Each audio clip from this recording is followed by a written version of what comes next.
mi le pu teo in du le sa lên bu le bal tam te ho bom pi ngang tam te ai in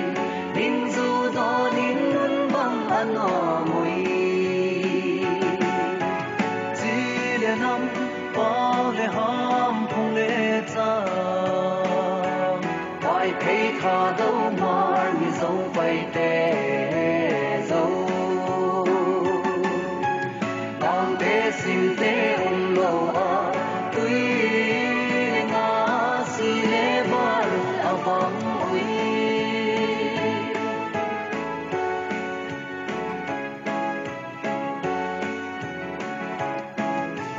tu lai avang thak te ho hin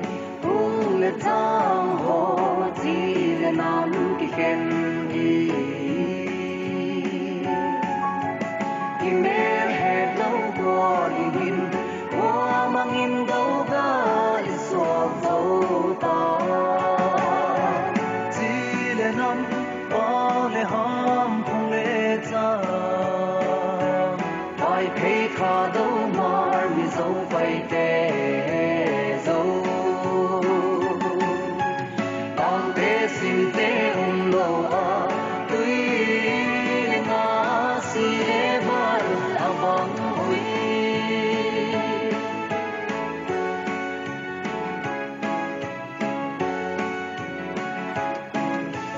tu lai không thang tiền ngày tua un nu le pa te pi le pu chi le nam hạt na su se tu i hilem ki nai tua hi ti ji le nam pa le ham phong le cha ai phe tha do mar mi zo pai te zo tam te sin te lo a tuy nga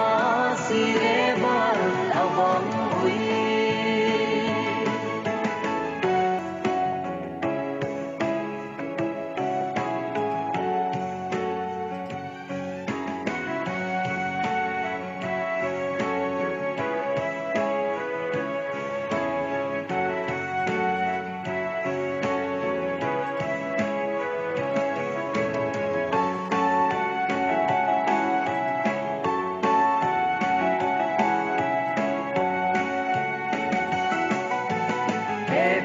nan ki som dol tua in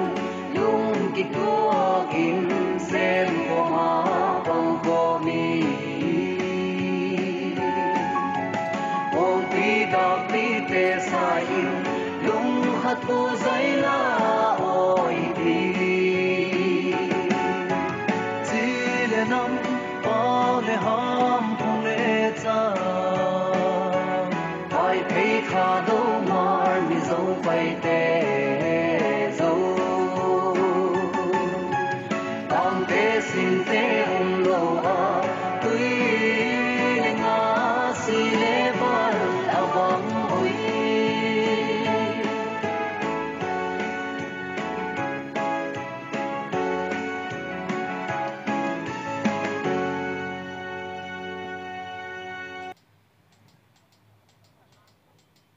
Ladies and gentlemen, that was the Vai Pei Cultural Troupe. Let's give each other a huge round of applause.